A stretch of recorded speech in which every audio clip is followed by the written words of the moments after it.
John chapter 10. I tell you the truth, anyone who sneaks over the wall of a sheepfold, rather than going through the gate, must surely be a thief and a robber. But the one who enters through the gate is the shepherd of the sheep.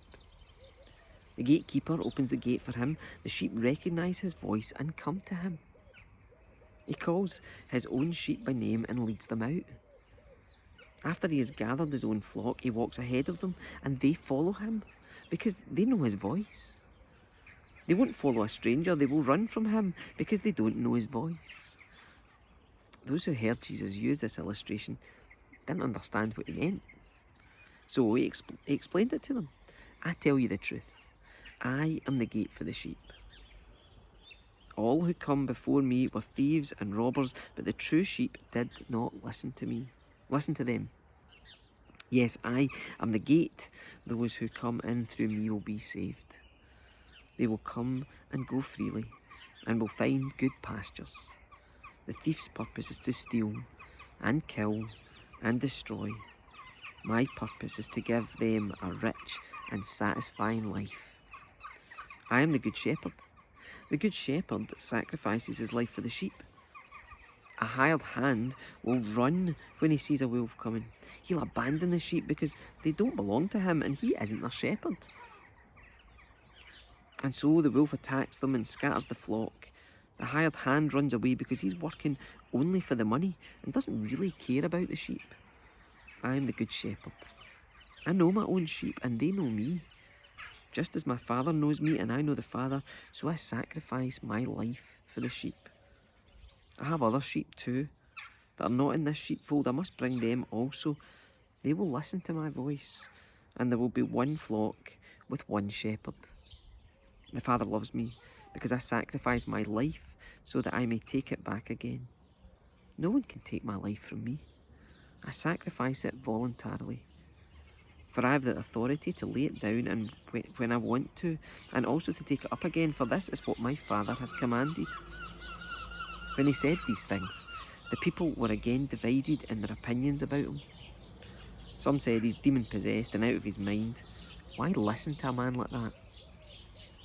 Others said, this doesn't sound like a man possessed by a demon. Can a demon open the eyes of the blind?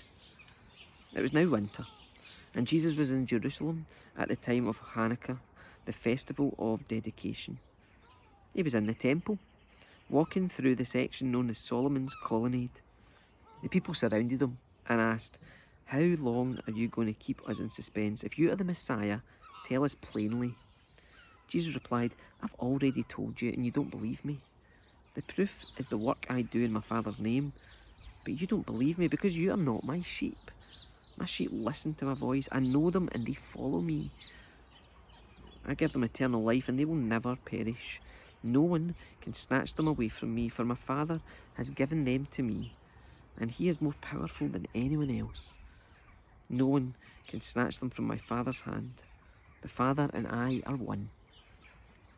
Once again, the people picked up stones to kill him. Jesus said, at my Father's direction, I've done many good works.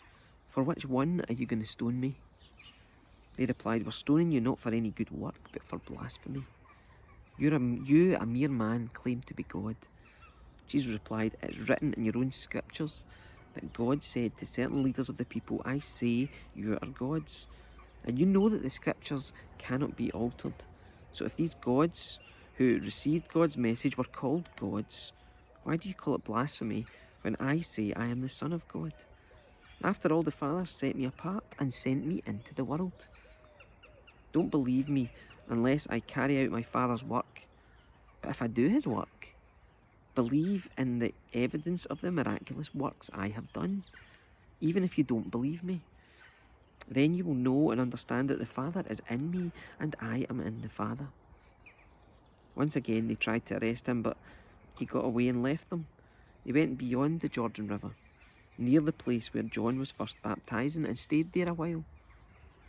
And many followed him. John didn't perform miraculous signs, they remarked to one another, but everything he said about this man has come true, and many who were there believed in Jesus.